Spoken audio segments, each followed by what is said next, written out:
Hello, good afternoon everyone. Welcome to our live update. So, ngayon is nandito tayo sa class ng Caregiver Practical Training Course which is Monday batch po. Ayan, so panoorin po natin yung kanilang practical demonstration regarding sa PPE. So, isa ito sa mga skills na inyong matutunan as a caregiver.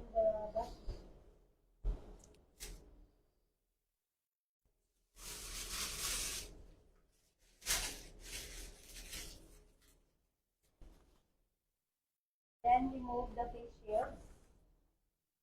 Then the gown. Removing the gown, unfasten the string. Then maintain, not touching the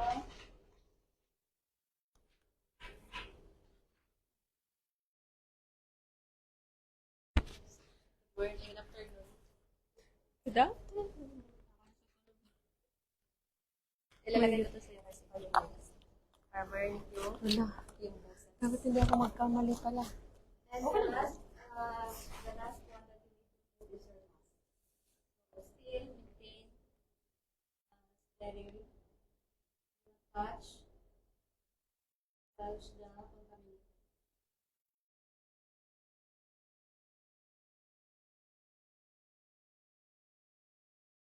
And sanitize again.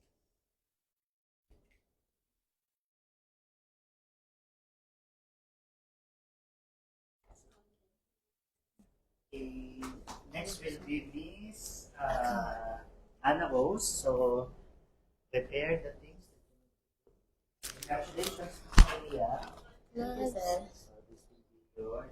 Ate, pahinga ako ng mask.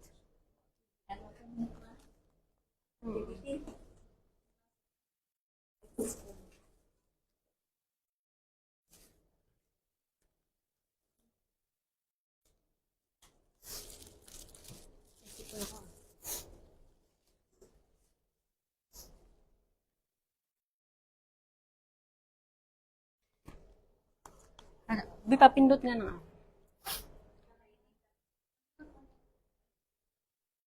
Oo. Okay na? Wait, mama ha.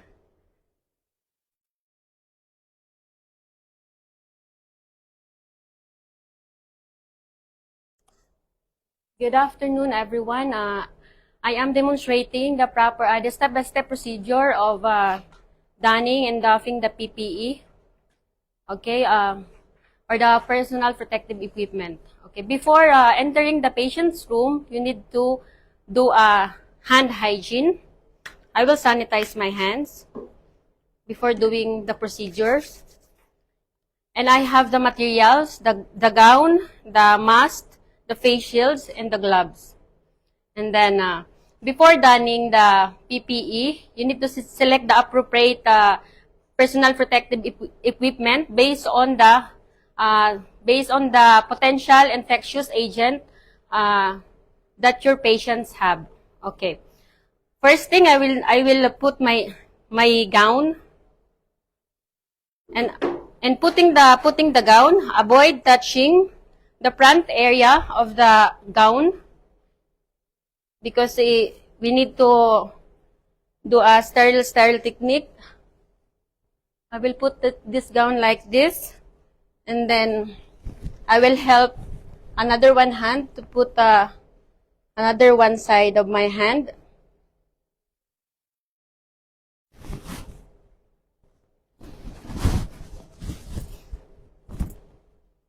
And then I will fasten that, I will secure the tie at my neck, covering the torso from neck to the knee. Secure the tie. And then I will, from my waist, I will tie. Secure also the tie from my waist.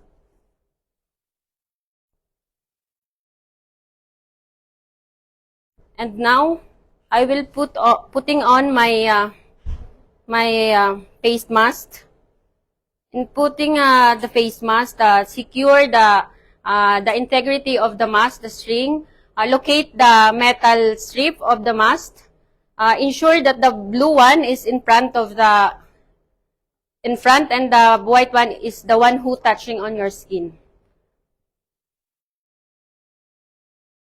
The string will at the nose bridge.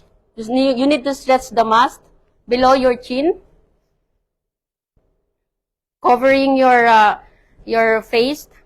And then after that, I will putting my face shield. I will fit to adjust and avoid covering the ears. And then after that, I will putting on my gloves.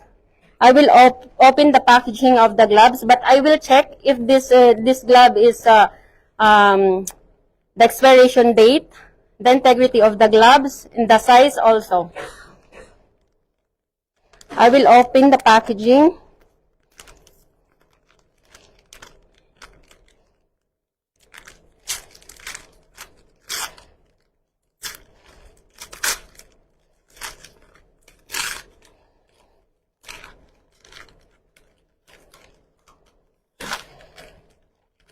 After that, I will use the position of label of the position of your gloves.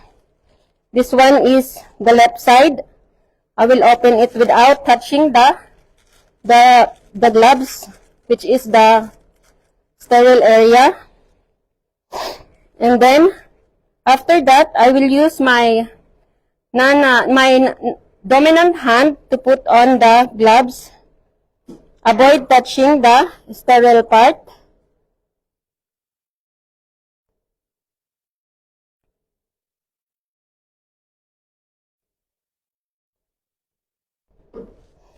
And then, I will put on the right side of my hand, putting the gloves up to my wrist. And now I finish donning, and now I will do the doffing.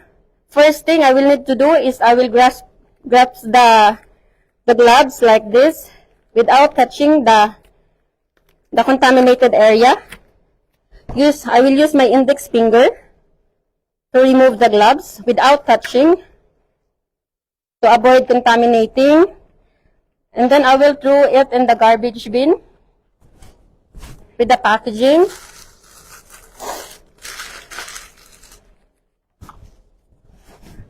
I will remove my face shield.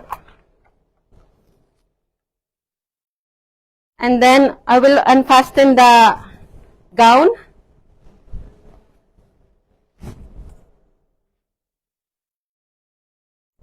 I will avoid touching the front area because it's considering it is contaminated.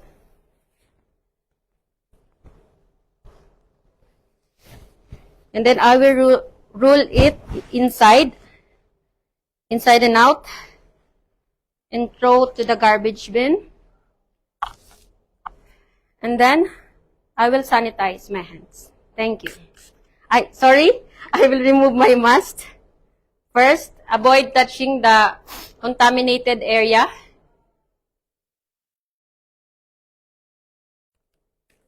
And throw. And I will sanitize my hands. Thank you.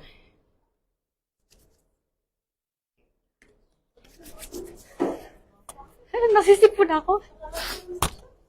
Sinipon ako. Ito, ma'am, yung ano ko. Sinipon.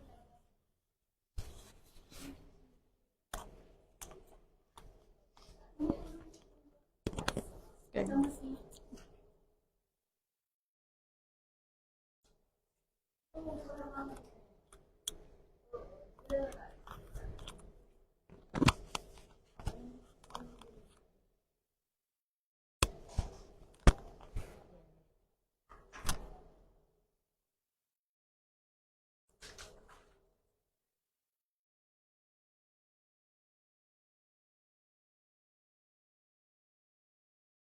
Hi, good afternoon, everyone. Now I'm demonstrating the PPE or personal protective equipment.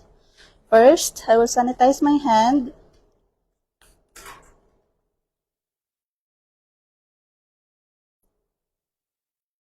And then next, I will put the gown. Make sure do not touch the front area of the gown. And then touch the inside area to wear. And then help the other side to put this area inside to the wrist, and then use the inside part of the gown to help the other hand to secure. And then next, I will secure the tie. Make sure to cover the neck area until the knee, and then secure the tie from the neck.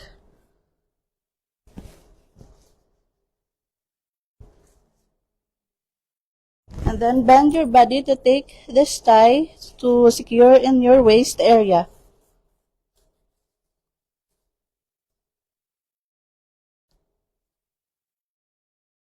And then next, I will wear my mask. Make sure, check the integrity of the mask, the string, and then make sure the darker part of the mask is outside from the skin. And then the metal, make sure it's in the nose bridge. And then fix this. And then make sure to bend the mask from the nose until the chin. And then after that, I will put my face shield.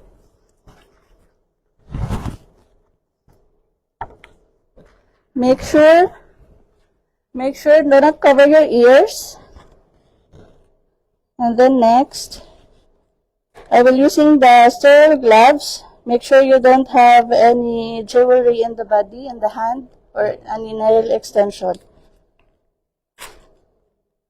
Make sure before you open it, check the expiration date and then the size of the glove so that it's fit for you when you touch any object.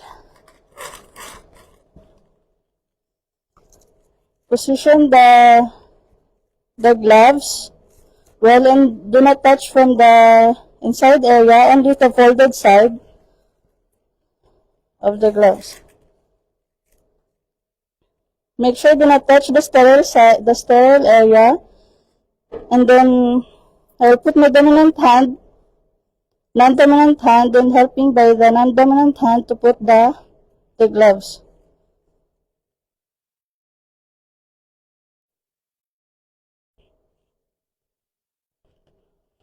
And then next, I will put my finger this one. Touch the sterile. And then I hold this one. Huwag mo hawakan yung dulo kasi hawakan mo. Dito, sir. Okay. No. Yes. Huwag mo nga hawakan. Stare to stare. Okay, sir.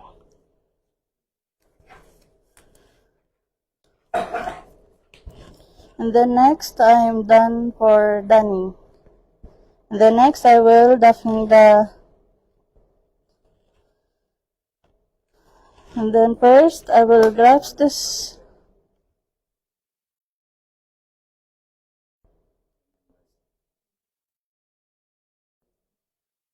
I will grasp the right side to take the gloves. And then using this index finger to take the other side. Make sure do not touch the outer side. And then throw it in the garbage bin.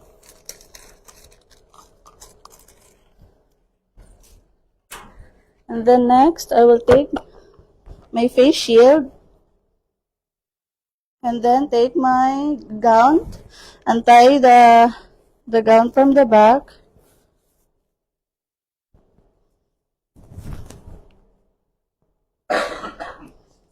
Make sure you will not touch the outside part for it's considered contaminations. And then use the inside part to remove the gown,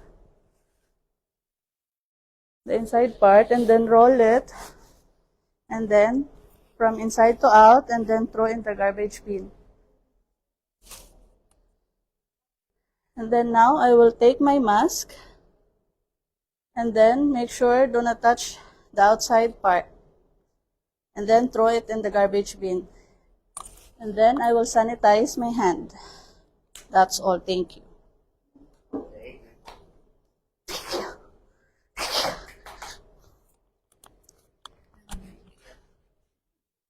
Yes, and so, wow, congratulations everyone sa napakagandang demo ninyo.